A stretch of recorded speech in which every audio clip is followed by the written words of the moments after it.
Maya Angelou has been my most steadfast counselor for my entire life. I discovered her probably 30 years ago when I was in college, and I lean into her work. You know how when you find those people that just are unsparing and honest in their work, but they also bring you joy and comfort? She's that for me. And I love everything she does except for that quote. That quote has pissed me off for decades.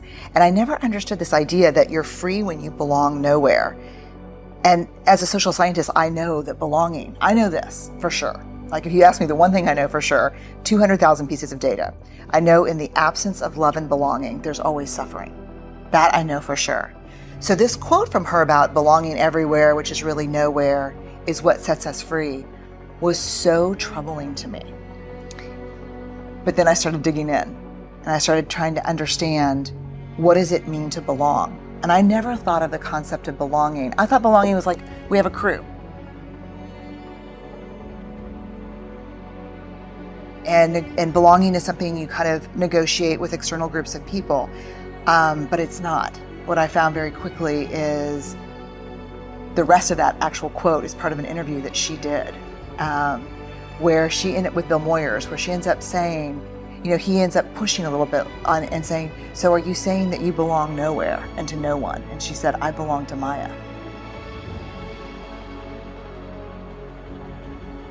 And what I found is that true belonging is a spiritual practice. And it's about the ability to find sacredness in both being a part of something, but also the courage to stand alone.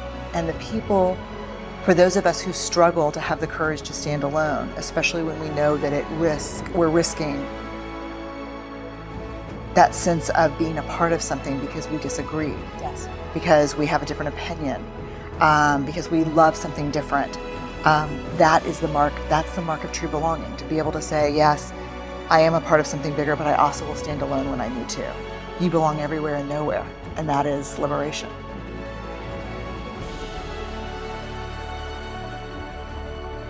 Because when I do a lot of leadership work, I talk about understanding your personal values, and my two personal values are faith and courage. And so they say, don't talk about faith. It's inappropriate. This is an corporation. And so I just got to the point where I'm like, look, I've sat across from thousands and thousands of people over the last 2 decades of my life, listening to the hardest things you can imagine. And the two things that everyone has in common when they're talking about those things are cussing and praying. If you don't want me to cuss and you don't want me to pray, that's awesome. Ask somebody else.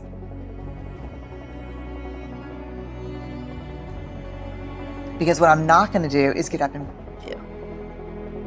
And there are a million people in this space who are better than I am, who know different things than I do.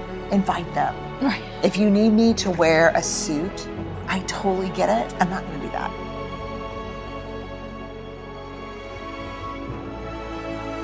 When I speak in public, I don't get up there to talk from my Brooks Brothers self to your Brooks Brothers self. I get up there, and when I walk on the stage, I'm going to talk about things that 90% of the people in the audience have never thought about, talked about, and are scared to listen to.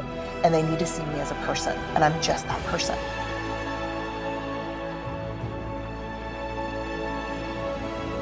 There's this part from Braving the Wilderness that it really changed me. It's the practice that came from the book, and it is, don't walk through the world looking for evidence that you don't belong, because you will always find it.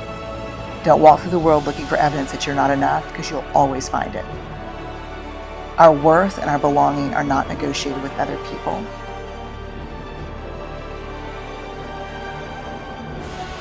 We carry those inside of our hearts. And so for me, I know who I am. I'm clear about that. And I'm not going to negotiate that with you. I will negotiate a contract with you. I will negotiate maybe even a topic with you, but I'm not going to negotiate who I am with you. Because then, and this is I think the heart of the book, then I may fit in for you, but I no longer belong to myself.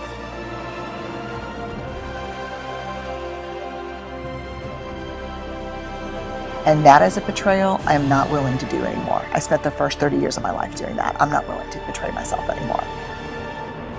I just can't do it.